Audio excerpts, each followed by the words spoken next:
चलिए दोस्तों, आज मैथ के टॉप 10 क्वेश्चन करेंगे और यहाँ पर हर एक क्वेश्चन की ट्रिक जानने की कोशिश करेंगे जिससे कि आप एग्जाम में ऐसे क्वेश्चनों को आसानी से उड़ा दें। अगर आपको वीडियो अच्छी लगे तो वीडियो को ज़्यादा से ज़्यादा शेयर करें, लाइक करें और चैनल को सब्सक्राइब ज़रूर करें जिससे कि आपको इस तरीके की वीडियो मिलती रहे। देखिए, पहला क्वेश्चन आपसे RRB NTPC 2016 में पूछा गया। क्या कहता है? ऐसे क्वेश्चन भी एग्जाम में पूछे आते हैं, बार बार क्वेश्चन पूछे जा रहे हैं। देखिए, एक बहुभुज में प्रत्येक बाह्य कोण 120 अंश का है तो भुजाओं की संख्या ज्ञात कीजिए। किस तरीके से करेंगे? शानदार तरीके से इस क्वेश्चन को करने वाले हैं, लेकिन इससे पहले मैं आपको बेसिक बतलाना चाहूँगा, ओके, जिससे कि आप ऐसे क्वेश्चन को, इस तरीके के क्वेश्चन को आसानी से कर लें। ओके, देखिए, सबसे पहले हम समझते हैं पॉलीगन क्या होता है। पॉलीगन, बहुभुज क्या होता है? ऐसी आकृति, ऐसी बंद आकृति जिसमें कम से कम 3 साइड हों और मैक्सिमम कितनी भी हों। ये एक बहुभुज है। जो आप ट्राइंगल देख रहे हैं, त्रिभुज देख रहे हैं, ये एक बहुभुज है। 1 2 3, 3 या 3 से ज़्यादा साइड हैं तो वो बहुभुज होता है, पॉलीगन होता है। यहाँ पर आप देख रहे होंगे 1 2 3 4 5 6, ये क्या है? हेक्सागन है। ये आपका पॉलीगन है, बहुभुज है। अब यहाँ पर ध्यान से सुनना, पहला पॉइंट क्या कहता है? सभी अंतःकोणों का जोड़। कोई भी आपका पॉलीगन हो, कोई भी पॉलीगन हो, चाहे तो 3 साइड वाला हो, 4 साइड वाला हो, 5 साइड वाला हो, ओके, उसके अंतःकोणों का जोड़, जो इंटीरियर एंगल होते हैं, ये वाले, ये जो देख रहे हैं आप, ओके, अंतःकोणों का जोड़, सभी अंतःकोणों का जोड़ इस फॉर्मूले के द्वारा निकाला जाता है। चलिए इसका निकालता हूं। n का मतलब है नंबर ऑफ साइड्स। ट्राइंगल के अंतःकोणों का जोड़ कितना होगा? 1 2 3, 3 साइड है, 3 - 2 कितना होता है? 1। 1 की गुणा किससे करोगे? 180 से, तो 180 होगा। इंटीरियर एंगल का जो समाया कितना है? 180। चलिए इसका निकालते हैं। 1 2 3 4 5 6, 6 साइड है इसमें। 6 - 2 4, 4 की गुणा 180 से करोगे तो 720 आने वाला। कितना? 720। तो इसके इंटीरियर एंगल का सम कितना होगा? 720 होने वाला है। हमेशा याद रखना, जो इंटीरियर एंगल का सम होता है वो हमेशा बदलता रहता है। किसके द्वारा? नंबर ऑफ साइड के द्वारा। अगर साइड बदल गई तो सम भी बदल जाएगा। अब यहाँ पर अगला पॉइंट क्या कहता है? प्रत्येक अंतःकोण की माप निकालनी है। मतलब प्रत्येक कोण कितने डिग्री का, कितने अंश का। कैसे निकालोगे? कुछ नहीं करना।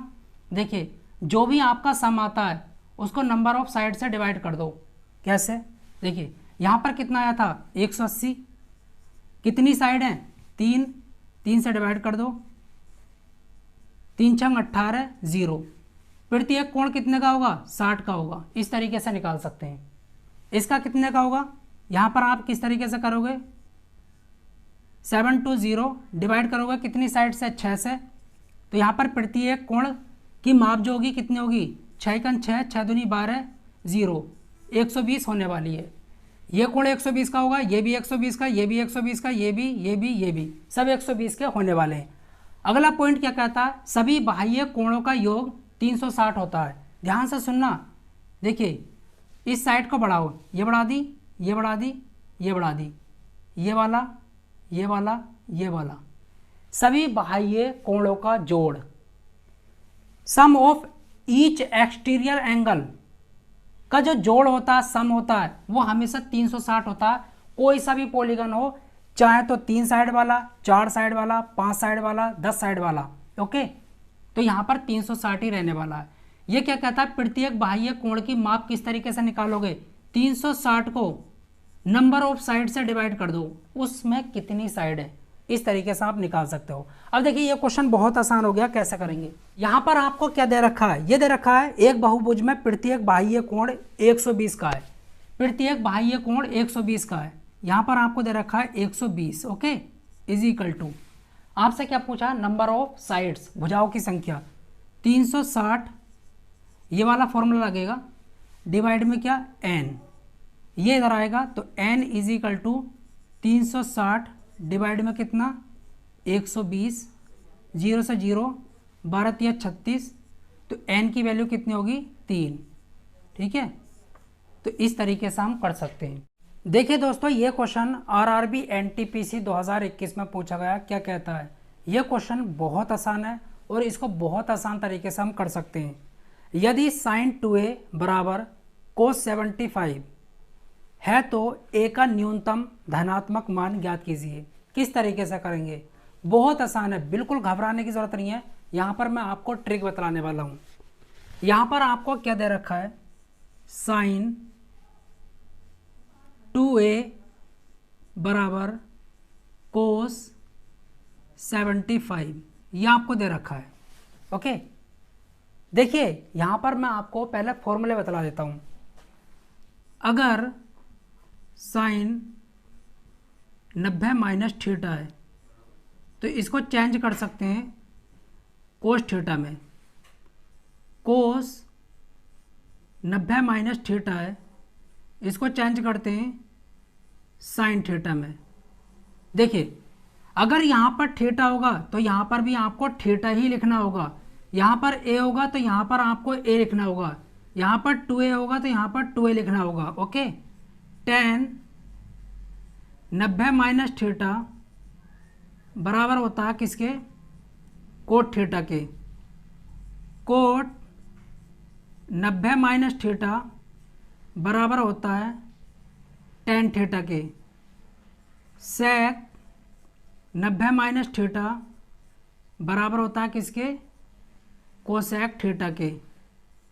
कोसेक 90 माइनस थीटा बराबर होता है सेक थीटा के। ओके, ये मैंने आपको फॉर्मूले बतला दिए। अब ये क्वेश्चन बहुत आसान है।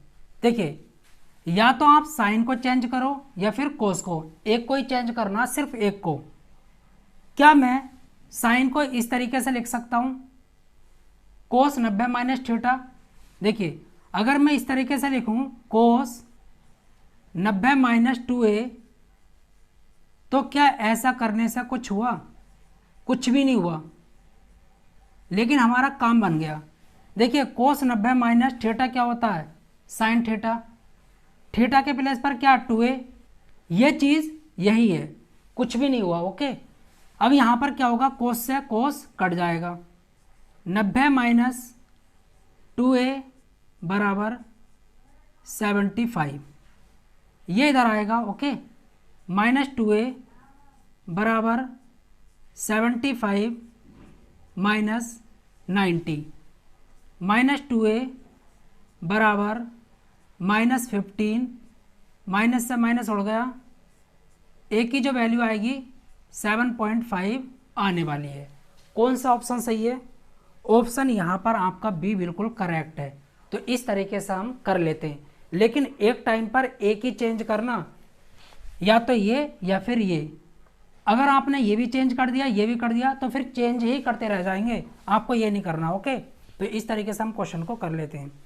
देखिए, ये क्वेश्चन आपसे आरआरबी ग्रुप डी 2018 में पूछा गया। किस तरीके से करेंगे? बहुत आसान है।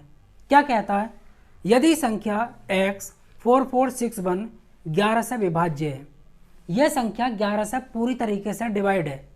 अच्छा, डिवाइड होने का मतलब क्या? पूरी तरीके से। इस संख्या को 11 से डिवाइड करूं तो शेषफल 0 दे दे, यही मतलब है। तो x का मान क्या है? x के प्लेस पर ऑप्शन से कौन सा अंक रखूं कि यह संख्या 11 से पूरी तरीके से डिवाइड हो जाए? चलिए करते हैं, बहुत आसान है। यहाँ पर आपको संख्या क्या दे रखी है? x 4461। ओके, ये आपको संख्या दे रखी है। ये संख्या 11 से पूरी तरीके से डिवाइड है, तो x के प्लेस पर ऑप्शन में से कौन सा अंक रखूं? अगर मैं एक एक अंक यहाँ पर रखता हूँ और 11 से डिवाइड करता हूँ, जिससे भी शेषफल 0 आ जाएगा, वही ऑप्शन हमारा सही होगा। लेकिन क्या हम इस तरीके से करेंगे? बिल्कुल नहीं। अब यहाँ पर जो है हम ये जान लेते हैं 11 की विभाज्यता का नियम क्या है, डिविजिबिलिटी नियम क्या है 11 की। देखिए, इनको नंबरिंग देते हैं 1 2 3 4 5। ओड प्लेस पर जो अंक हैं उनका सम निकालो। एक तो x है, एक 4 है और एक यहाँ पर 1 है। ओड प्लेस पर कौन कौन है? x 4 1। इनका जोड़ माइनस जो इवन प्लेस पर अंक है, डिजिट है, उनका जोड़। एक तो 4 है इवन प्लेस पर, प्लेस पर, सम स्थान पर, और 6। इनका अंतर या तो 0 आ जाए या फिर 11 का मल्टीपल आ जाए, 11, 22, 23। अगर ऐसा हो रहा है, तो वो संख्या 11 से डिवाइड हो जाएगी। देखिए x प्लस 5 माइनस ये कितना हो गया 10 इज इक्वल टू 0। यहाँ से कितना मिलेगा x minus 5 is equal to 0। x की वैल्यू क्या मिली 5। अगर x के प्लेस पर मैं 5 रख देता हूँ तो ये पूरी संख्या 11 से डिवाइड हो जाएगी। मैंने क्या कहा था, इनका अंतर या तो 0 मिल जाए या फिर 11 का मल्टीपल। तो मैंने यहाँ पर 0 रखा, क्या रखा 0 रखने से आसानी से जो है हम x की वैल्यू निकाल सकते हैं। तो इस तरीके से यहाँ पर जो है आपको ऑप्शन मिल जाता है, ऑप्शन डी आपका बिल्कुल करेक्ट जाता है। देखिए ये क्वेश्चन हमसे RRB RPF SI 2019 group D 2018 में पूछा गया। किस तरीके से करेंगे, 4 अंकों वाली वह सबसे बड़ी संख्या क्या है जो 49 से पूर्णतः विभाज्य है, 49 से पूरी तरीके से डिवाइड हो जाती है। ऑप्शन में आपको यहाँ पर नंबर दे रखे हैं 4 अंक के। किस तरीके से करेंगे, बहुत आसान है। ये बतलाइए 4 अंक की सबसे छोटी संख्या क्या होती है, 1000 होती है। ओके, 4 अंक की सबसे बड़ी संख्या क्या होती है, 9999। अब आप एक काम करेंगे, इस संख्या को 49 से डिवाइड करेंगे। अगर ये शेषफल 0 दे देती है, 49 से इसको डिवाइड कर रहा हूँ, अगर शेषफल 0 आ गया तो यही हमारा आंसर होगा। अगर शेषफल 0 नहीं आया तो जो शेषफल होगा उस शेषफल को इसमें से घटा लेंगे, आंसर आ जाएगा। चलिए 49 दूनी कितना होता है, 98 होता है। ओके, यहाँ से कितना आया 1, यहाँ पर लिया 9, ये तो 49 है, ये 19 है, अभी भी कम है, तो यहाँ पर 0 लो और इसको यहाँ पर उतार दो। ओके, अब 49 का टेबल पढ़ो। अगर मैं 5 बार ही करता हूँ तो ज़्यादा होता है, तो 4 बार कर लो। 4 निम 36 का 6, 3, 4 चौक 16 और 3 19। शेषफल कितना आया 3, ये तो गड़बड़ हो गया। ये नंबर 49 से पूरी तरीके से डिवाइड नहीं है। अब क्या करेंगे, कुछ नहीं करना, 9999 से 3 को घटा लो, कितना आ जाएगा 9996। ये नंबर 49 से पूरी तरीके से डिवाइड हो जाएगा। अब चाहे करके देख लो आप, शेषफल 0 आ गया तो ये डिवाइड है। ओके, तो कौन सा ऑप्शन सही जा रहा है, ऑप्शन डी आपका बिल्कुल करेक्ट जा रहा है। भाई देखिए, पूरी तरीके से डिवाइड होने का मतलब होता है कि शेषफल 0 आ जाए। तो ये नंबर ऐसा नंबर है, 49 से डिवाइड करेंगे इसको तो शेषफल 0 दे देगा। इसका मतलब ये जो है पूरी तरीके से 49 से डिवाइड है, बस। देखिए ये क्वेश्चन आपसे RRB NTPC 2022 में पूछा गया है। इसको सेकंड्स में कर सकते हैं। देखने में जितना बड़ा है ये उतना ही छोटा रहने वाला है। देखिए, एक वस्तु की बिक्री पर आरंभिक प्रतिशत लाभ 74% था। यदि वस्तु का क्रय मूल्य 50% बढ़ जाता है लेकिन विक्रय मूल्य वही रहता है तो नया प्रतिशत लाभ ज्ञात कीजिए। किस तरीके से करेंगे, बहुत आसान है। देखिए, वस्तु का आपको क्रय मूल्य पता है, कॉस्ट प्राइस पता नहीं। अगर आपको कॉस्ट प्राइस नहीं पता, या तो आप 100% मानेंगे या 100 रुपीज़ मानेंगे, मतलब कि 100 रुपये। ऐसा करने से क्वेश्चन बहुत आसान हो जाता है। आपको शुरुआती लाभ कितने का मिल रहा है, आपको जो लाभ मिल रहा है वो 74% का मिल रहा है। तो आपने वस्तु को कितने में बेचा होगा, आपने वस्तु को जो बेचा है ना वो 174 रुपये में बेचा है, तभी तो आपको 74% का लाभ मिला है। ओके, अब ये आगे क्या कहता है, यदि वस्तु का क्रय मूल्य कॉस्ट प्राइस 50% बढ़ जाता है, पहला कितना था 100, अब आपका कॉस्ट प्राइस जो है 50% बढ़ गया मतलब कि 150 हो गया। ओके, 150 हो गया। होता है ना, एकदम से ही रेट बढ़ जाते हैं किसी भी चीज़ के, तो वही हुआ है। लेकिन आगे क्या कहता है, सेलिंग प्राइस, विक्रय मूल्य वही है, आपका कॉस्ट प्राइस जो है बढ़ गया, विक्रय मूल्य वही है। तो ये कहता है लाभ प्रतिशत क्या है। अब लाभ प्रतिशत नया वाला क्या है, तो कुछ नहीं, बहुत आसान है, आपको प्रॉफिट परसेंट निकालना ना, प्रॉफिट लाभ प्रतिशत, बहुत आसान है। देखिए इसमें से इसको घटाएंगे, एसपी में से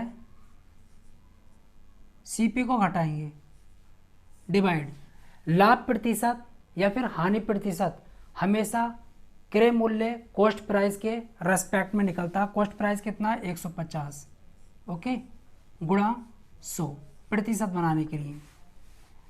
एसपी कितना है 174, इसने खुद बोला है आपका विक्रय मूल्य वही है, माइनस सीपी नया वाला 150 है, डिवाइड में कितना 150, गुणा में कितना 100।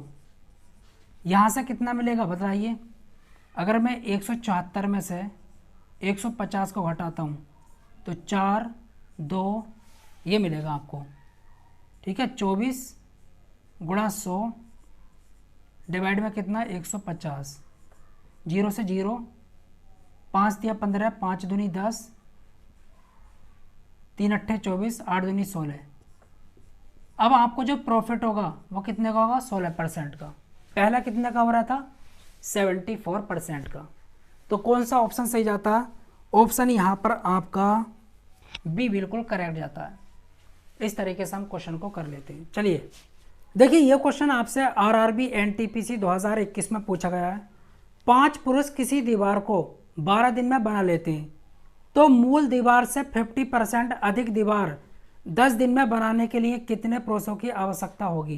बेहतरीन तरीके से हम इसको निपटाने वाले हैं। कैसे, एक फॉर्मूला होता है हमेशा याद रखना, M1 D1 H1 डिवाइड में W1 is equal to M2 D2 H2 divide में W2। M से मतलब है नंबर ऑफ पीपल, चाहे तो वो बॉयज़ हो सकते हैं, वुमेन्स हो सकती हैं, मेंस हो सकते हैं। D से नंबर ऑफ डेज, दिनों की संख्या। H से घंटे, आवर्स। W से या तो आपको पैसे दे रखे होंगे या फिर काम, जो भी आपका वर्क होता है। अब कैसे करेंगे, देखिए क्वेश्चन को पढ़ो और करो। 5 पुरुष किसी दीवार को, M1 की वैल्यू कितनी दे रखी है 5, किसी दीवार को W1 की वैल्यू कितनी दे रखी है 1। एक ही काम है, किसी दीवार को 1 मान लीजिए, नहीं दे रखी तो 12 दिन में। D1 कितना है 12 दिन में बना लेते हैं। घंटों की संख्या आपको नहीं दे रखी है, कोई दिक्कत वाली बात नहीं है। आगे पढ़ते हैं। तो मूल दीवार से 50% अधिक दीवार, मूल दीवार से, मूल दीवार कितनी थी 1, ठीक है, अब 50% बढ़ गई मतलब कि 1.5 हो गई, या फिर इस तरीके से लिख सकते हैं 3/2। ओके, इस तरीके से 10 दिन में बना लेते हैं। आपको दिनों की संख्या दे रखी है, 10 दिन में बना लेते हैं। तो आपसे क्या पूछा है, पुरुषों की आवश्यकता होगी, कितने पुरुषों की आवश्यकता होगी। M2 की वैल्यू आपसे यहाँ पर पूछी है, घंटों की संख्या नहीं दे रखी, मत लिखो, जो दे रखा उसको लिखो। अब यहाँ पर पुट कर दो। M1 की वैल्यू कितनी है 5, D1 की 12, और घंटों की नहीं दे रखी, छोड़ो, ये 1 दे रखा है W1। M2 की वैल्यू कितनी है निकालनी है। D2 की वैल्यू कितनी है 10, घंटों की नहीं दे रखी, छोड़ो, ये कितना 3/2। ओके, इस तरीके से अब क्या करेंगे, 5 दूनी 10। ओके, इसको सॉल्व करते हैं, ये इधर आ जाएगा तो इसको लिखेंगे 12 गुणा 3/2 इज इक्वल टू M2 गुणा 2। ये कर लिया, 2 छक्का 12, 2 तिया 6, तो M2 की वैल्यू कितनी हो गई 9, ठीक है। तो 9 लोगों की ज़रूरत पड़ेगी, मतलब कि 9 पुरुषों की ज़रूरत पड़ेगी। कौन सा ऑप्शन सही है, ऑप्शन बी आपका बिल्कुल करेक्ट है। देखिए अगला क्वेश्चन आपसे आरआरबी एनटीपीसी 2021 में पूछा गया है।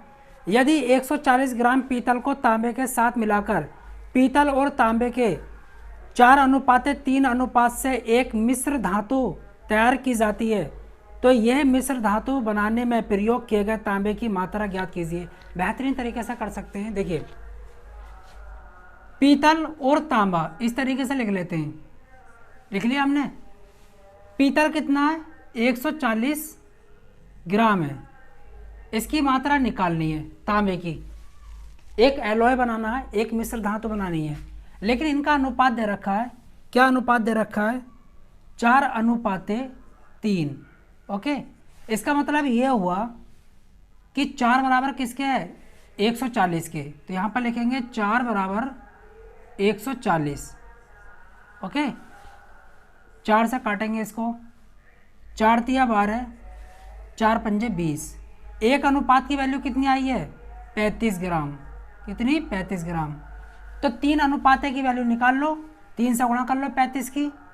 तो 35 की 3 से गुणा करते हैं तो कितना आएगा? देखिए, 3 पंजे 15 का 5, 1, 3 तिया 9, 9 और 1 10, 105 ग्राम। ठीक है, तो आपका जो तांबा होगा वो कितना होगा? 105 ग्राम। तब आपका एक एलॉय बनेगा। तो कौन सा ऑप्शन सही जाता है? ऑप्शन सी आपका बिल्कुल करेक्ट जाता है।